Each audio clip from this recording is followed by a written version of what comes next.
5 tahun setelah misteri di Chimney, tragedi terulang lagi. Seorang anak muda tewas dibunuh.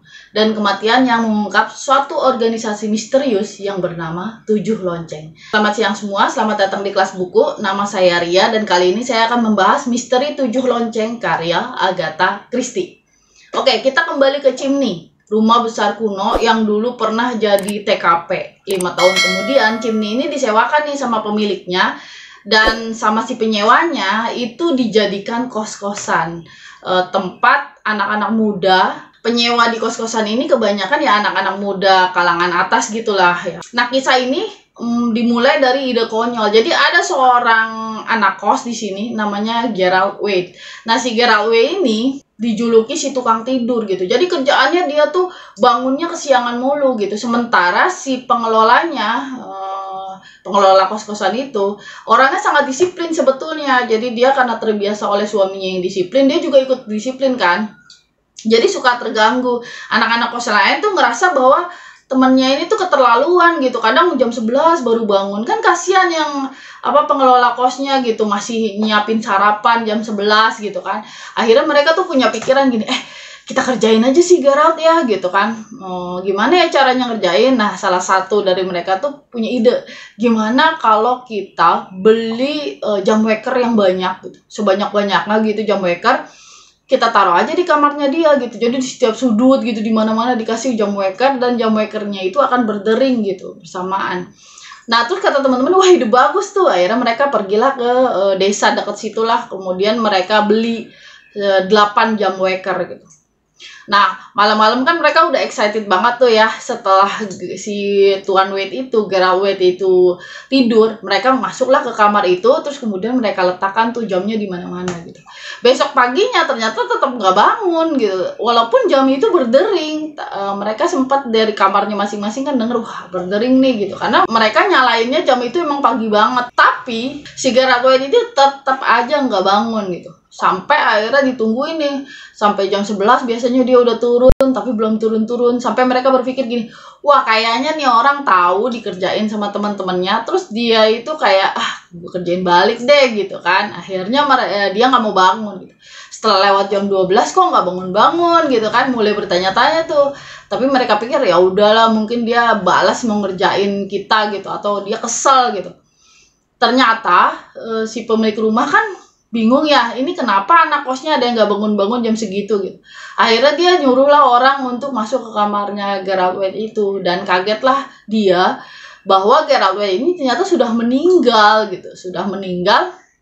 Teman-temannya juga kaget dong. Mereka langsung mikir, wah jangan-jangan dia kena serangan jantung gara-gara kita taruh jam waker di mana-mana itu gitu kan. Terus ketika mereka masuk, dokter kemudian bilang bahwa wah ini anak meninggalnya karena dia kebanyakan minum obat tidur. Jadi malamnya itu minum obat tidur banyak dan kelebihan dosis gitu. Ya teman-temannya mulai agak berarti bukan sama kita nih. Cuma ada salah satu temennya, dia tuh bingung gitu. Lah, ini kan jam wakernya diletakkan di mana-mana nih. Tapi kok jam wakernya itu sudah tersusun rapi gitu pas mereka masuk. Dan yang kebingungan kedua adalah mereka meletakkan 8 jam nih. Tapi yang ada tinggal 7 jam aja gitu. Yang ada di kamar itu dan sudah tersusun rapi gitu.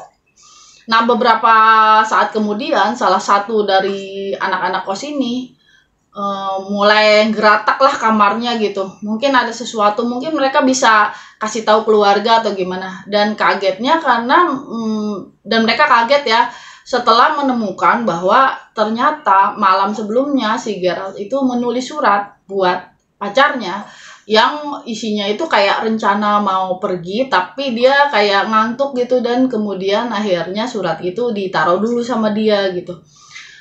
Kan mulai kepikiran nih, bener gak sih Gerald ini bunuh diri gitu kan. Mungkin kalau kecelakaan bisa jadi dia kebanyakan minum obat, tapi kalau bunuh diri kayaknya nggak mungkin deh karena orangnya itu nggak seperti itu gitu. Nah, kemudian mereka mulai menghubungi si anak pemilik dari Chimney, yaitu Lady Ellen. Tapi Lady Ellen ini disebutnya bandel ya di sini. Lady Ellen ini merupakan tokoh yang unik lah gitu. Bisa dibilang Dia anak muda yang berada di antara dua zaman gitu.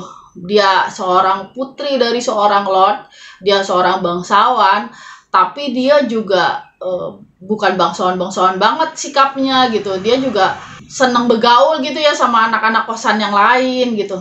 Nah, si Lady Ellen ini makin penasaran kan. Kemudian mulailah terjadi kecelakaan lagi yang ternyata pembunuhan juga yang menimpa salah satu dari anak kos itu.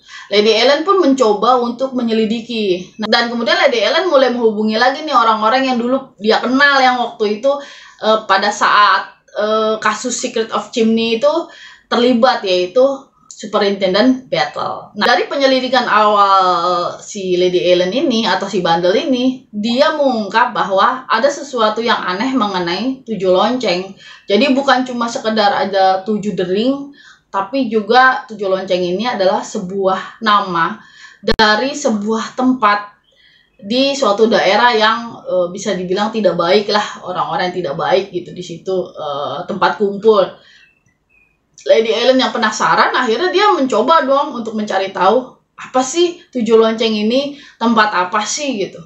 Dan pada akhirnya Lady Ellen tuh mulai mengungkap bahwa ternyata itu bukan cuma sekedar tempat atau sekedar bisa dibilang klub lah, tapi itu juga merupakan markas rahasia dari satu organisasi yang namanya 7 lonceng. Oke. Ini salah satu buku Agatha Christie yang bisa dibilang saya lama gitu untuk tertariknya untuk baca ini gitu. Bahkan bisa dibilang memang baru-baru aja saya baca gitu.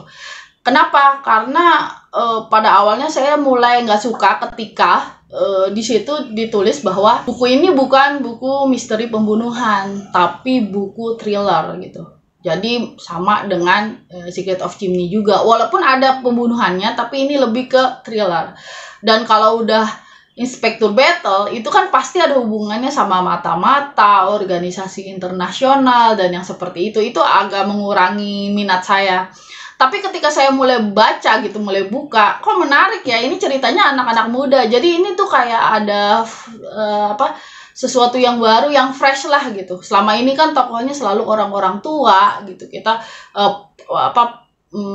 detektifnya juga udah tua, terus kemudian kebanyakan bangsawan dan segala macam. Kali ini nih tokohnya tuh anak muda gitu, dan anak-anak muda yang mereka tuh bisa dibilang ya orang yang secara mereka tuh udah kerja, udah pada punya penghasilan gitu, dan orang anak-anak tuh suka iseng, suka ngerjain orang gitu loh. Jadi lebih ada freshnya lah di sini. Kemudian Inspektur Battle-nya juga di sini lebih bersikap kayak bapak gitu.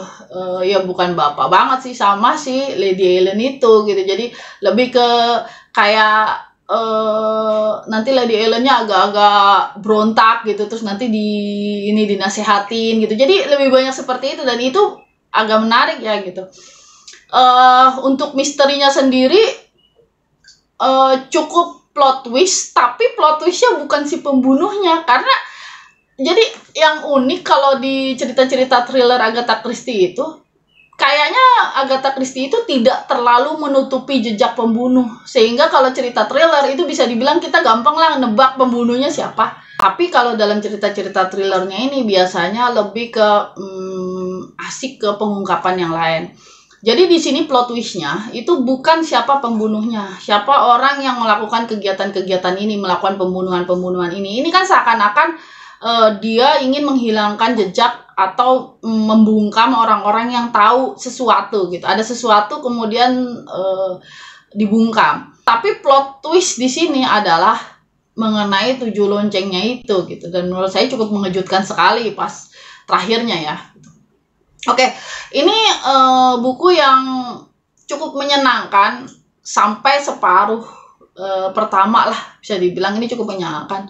Tapi ketika sudah mulai ke paruh terakhir, ini agak-agak menurunkan semangat saya. Mungkin karena pada pertengahan itu kita udah tahu lah siapa pembunuhnya gitu, gampang ketebak. Ya mungkin ada juga yang bilang bahwa ini agak sulit tebak, tapi karena saya udah tahu pembunuhnya, dan bahkan semakin yakin gitu bahwa kayak ini nih gitu. Dan kemudian memang terbukti benar gitu. Jadi itu agak nurunin semangat gitu. Tapi bukan berarti itu sama buat setiap orang. Karena beberapa orang yang baca buku ini bilang bahwa wah ini nggak ketebak gitu. Mungkin orang yang udah terbiasa baca buku Agatha Christie bisa menebaknya gitu. Oke, jadi menurut saya ini mungkin 2,5 dari 5 bintang. Oke, sampai di sini pembahasan buku kali ini. Like kalau kamu suka, dislike aja kalau tidak suka. Dan kalau ada pembahasan saya yang salah atau ada yang mau didebatkan, mau direvisi, mau disanggah, silakan ditulis aja di kolom komentar di bawah. Akhirul kalam, assalamualaikum warahmatullahi wabarakatuh.